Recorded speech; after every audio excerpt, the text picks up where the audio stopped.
All right, it's hard to think about, and it's still happening, but last year, 14 child deaths occurred to unsafe sleeping in Hillsborough, Pasco, and Pinellas County combined. But this kind of tragedy is 100% preventable. Joining me this morning to explain what we can all do to keep this from happening, we have Dexter Lewis, who is back, and Lisa Colin, who is also back. Good morning. Good morning. This is so tough to talk about, but it's so important to talk about because we can't remind people, parents and caregivers enough. So tell us a little bit more about this campaign, Dexter. Yes. For the last 5 years, the Children's Board, along with the Department of Children and Families, we've really been taking the lead in the county, talking about the 3 leading causes of 100% preventable death: infant unsafe sleep, drowning prevention, and shaken baby syndrome as well. It's interesting because I feel like sometimes drownings maybe get a little bit more coverage, and I don't think you hear about the sleeping practices and stuff in the news or hear from other families. Yes, so in the last 5 years, we've had 157 deaths, according to the medical examiner's office, due to co-sleeping. Wow.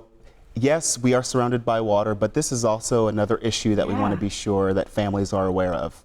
All right. Yes. So let's talk about what we're doing and maybe what we should be doing. That again, I'm there now. We're tired parents. We're doing the best we can, but yet mistakes are happening. Accidents are still happening. What's the message you try to get out? I think the strongest message that we want to convey to new parents is that we understand fatigue is the #1 driver of bringing children into the bed with you. And is that the biggest issue, that they're actually sleeping in the bed with parents? Well, that and a lot of things have changed about the setup in the cribs. And so what we want everyone to remember is the ABCs, which is the baby should be alone, on their back, in a crib with nothing in the crib. And so it looks a little harsh to people that see the ads for the comforters and the pillows and the bumpers, the stuffed animals, but all of those soft, comfy items should be out of the crib.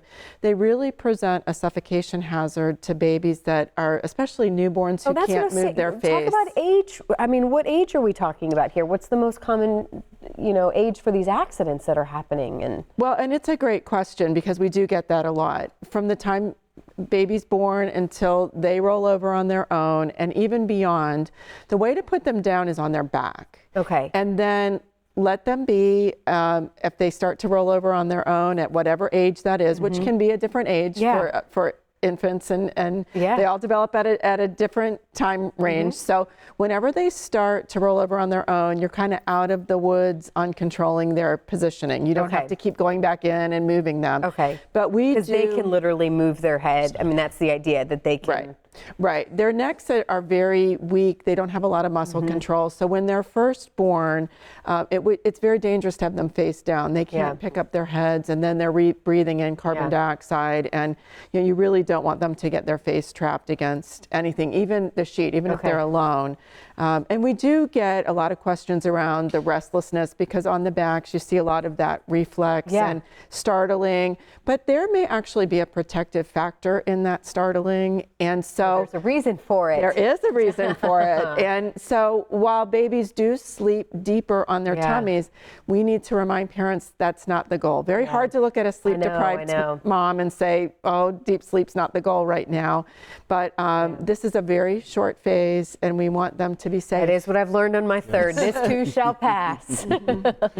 Anything else? We have a little less than a minute left. I mean, what do you want? And it's caretakers too. Yes, all caretakers. You took the words out of my mouth. We really talk to medical professionals and parents, but it is very important that any caregiver who's going to be responsible for a baby understand the recommendations, are willing to follow them, and really buy into what the parents want for their babies. So you cannot tell a caregiver enough, this is what I want you to do, and this is how I want them to sleep.